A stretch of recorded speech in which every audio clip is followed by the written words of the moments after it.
I'm Elvia Thompson. I'm one of the co-founders of Annapolis Green, along with Lynn Forsman, who I think is in one of the little boxes here.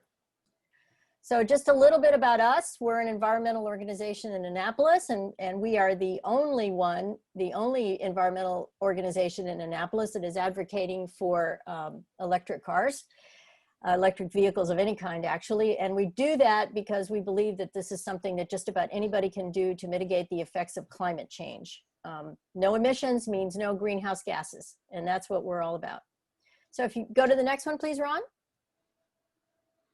Okay, so this is what we're going to talk about, the types of vehicles, the benefits, charging, energy efficiency, and how it's perfectly normal to do this now. Next, it's not weird anymore. So how EVs work. I'm going to give you the really simple version of all of this stuff. We have plenty of people on the call, including Ron from EVA DC, which is the drivers group in our area. It stands for Electric Vehicle Association of Greater DC, and that includes us here in Maryland. And Bob Erdman is also on the call, and he's going to be watching the chat and the questions and everything. So if you need a little more technical information than I'm giving you here, you need the graduate level work, then they'll be able to answer your questions. But basically how it works is that an electric vehicle takes the electricity from the grid, stores it in the rechargeable batteries, and then that's what turns the wheels. So the next one, please. So there are three different kinds of EVs out there right now. One of them is, in my mind, kind of like not an EV, but it's a hybrid without a plug. And that's simply a car that has a gas tank and also has batteries. So we're not even going to talk about those right now. We're going to talk about plug-in hybrids and battery electric hybrids. These are the cars that actually have a plug. So the plug-in hybrid has a gas tank and a battery pack as well. Typically, these cars go a very short distance on battery, and then they just seamlessly, without you even knowing it, switch over to gasoline.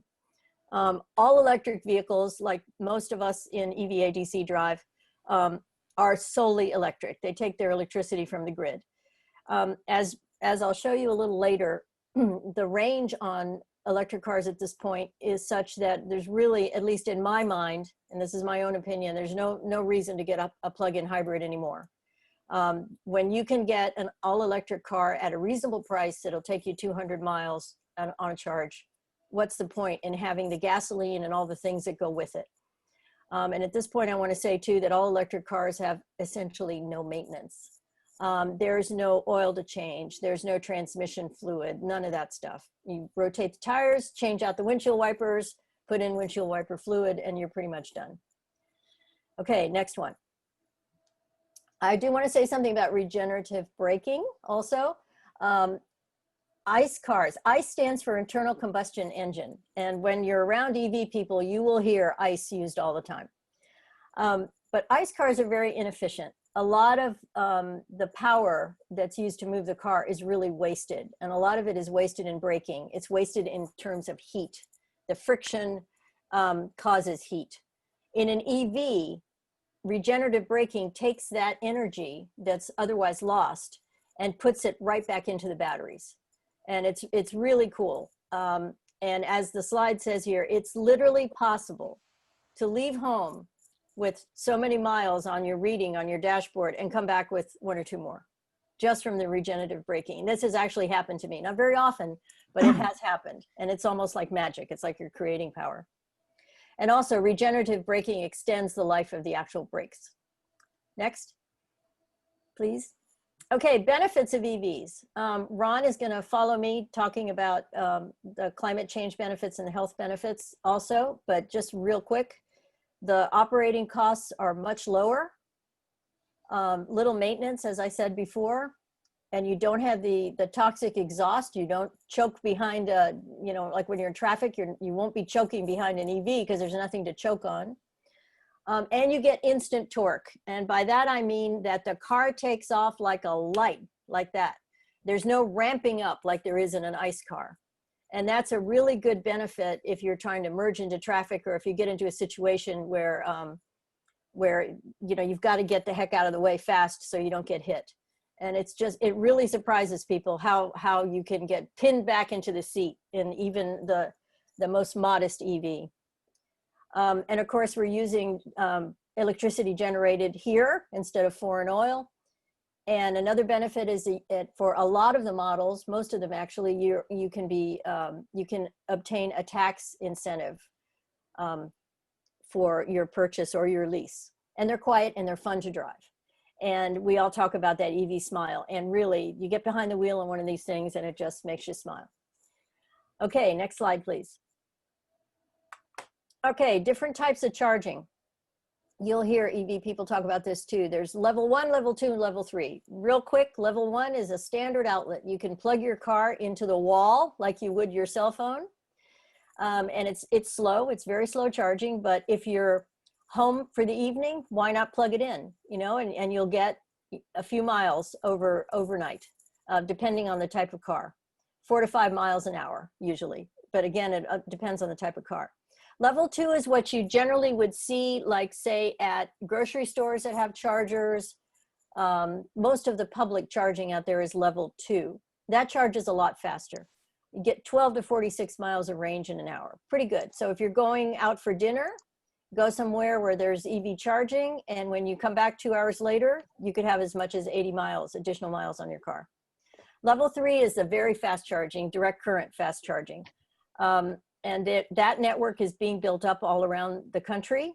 A lot of that due to the Volkswagen settlement. And with that, you can get 50 to 200 miles in half an hour. In my car, I drive a Chevy Bolt, and I can get 100 miles in under 30 minutes. And then there's Tesla. And that they have their own charging network, which is a little bit different. Okay, charging away from home. This map here shows you is just one of many phone apps and computer apps that are available that tell you where the charging is. This one's PlugShare. We all like this one a lot. Each one of those pins is a charger, and when you click on that pin wherever you're going, it'll tell you where it is, how many chargers are available, if there's any problem with the equipment, all kinds of things. And you can also plan a trip, not just with this app, but with several others. You tell it where you are, where you're going, and it'll plan the trip out for you and tell you where you're gonna stop and charge and how long you're gonna have to be there, because it already knows what kind of car you have because you told it. So finding charging is really pretty easy right now. If some kinds of cars like Teslas have that all built in already, their network is built into the car, so they know where the next Tesla charger is. Okay, Ron? And this is the network of Electrify America's fast chargers. And as I said before, this was part of the Volkswagen settlement.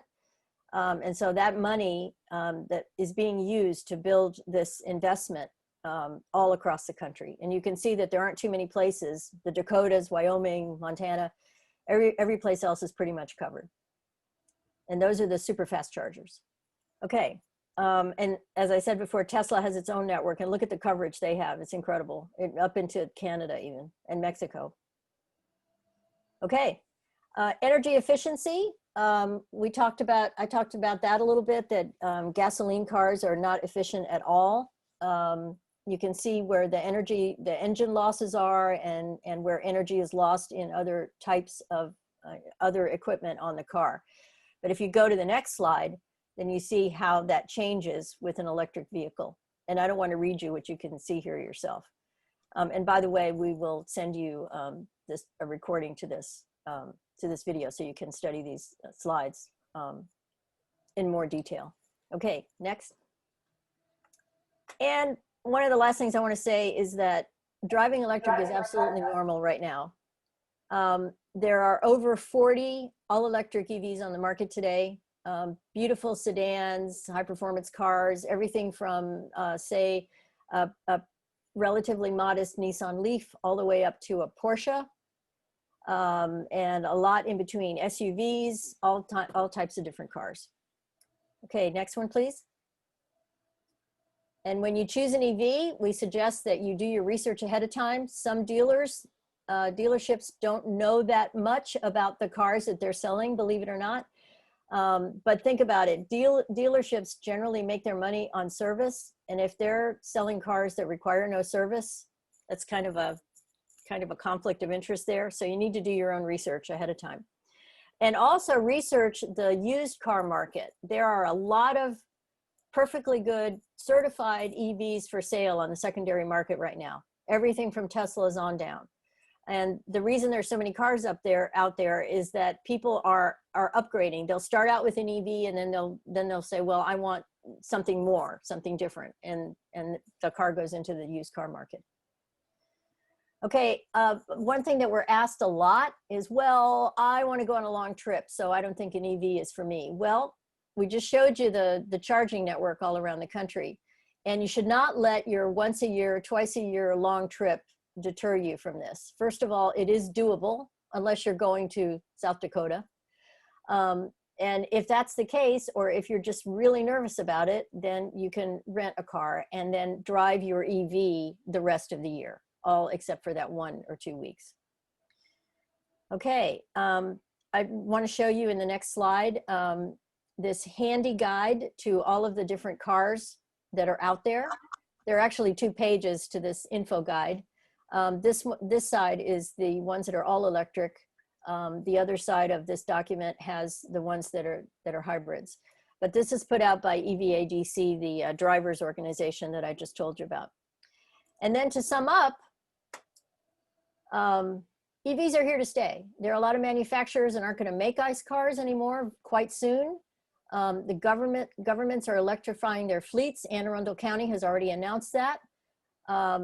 And the higher upfront cost, and there is a slightly higher upfront cost, it's made up by how much less you spend to maintain the car. And in the sheet that was on the previous slide, there is a line there that shows you the average cost of a car in the United States. And there are almost as many that are lower than that cost as more in terms of EVs. So they are affordable.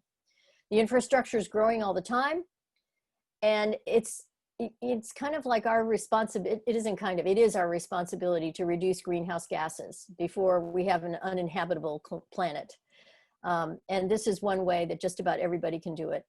And then I just want to say in the final slide, try it. Try it. Go for a test drive. If you could go to the next slide. Just drive an EV one time, and I bet you anything will hook you. It's a really great ride. Do your research. Talk to other EV owners like us. And believe me that actually driving electric will cure your range anxiety, your concern about running out of electricity. You won't. You drive a little bit differently and you never let it go down to zero. And then you'll have that EV smile.